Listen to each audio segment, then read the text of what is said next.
Hello, I'm Alex from Promonoise, and today I'm going to talk to you about feeling it. Are you feeling it yet? Probably not yet. All right, here's the story.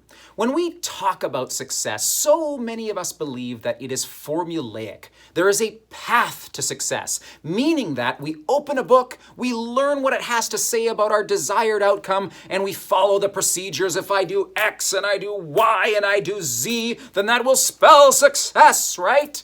Wrong. Incorrect. Success has as much to do with feeling as it has to do with the system to being successful.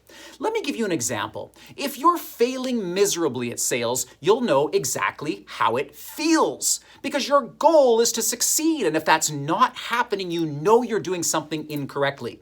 This is your big cue to mix it up and to actually change your MO. What can I do differently that will lead to success? And the reason you knew that in the first place is because your failure made you feel crappy. Feeling is the big indicator. The same way that feeling awesome about our successes, feeling awesome about closing a huge deal is going to be an indicator that you're doing something correctly, and we call that alignment.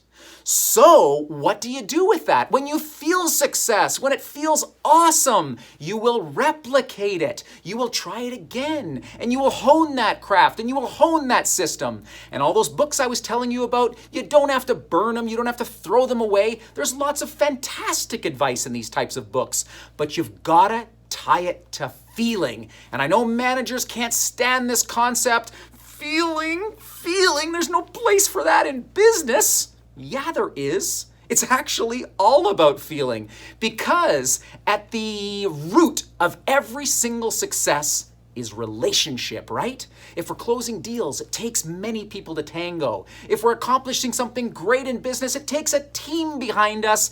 And what is it about the team? What is it about the success? It boils down to relationships. And what is a relationship? A relationship is about care. A relationship is about love. And in my opinion, that is feeling. So, are you feeling it? Start feeling it and you will find success. Okay, thanks so much and I'll see you at the next lesson. Take care.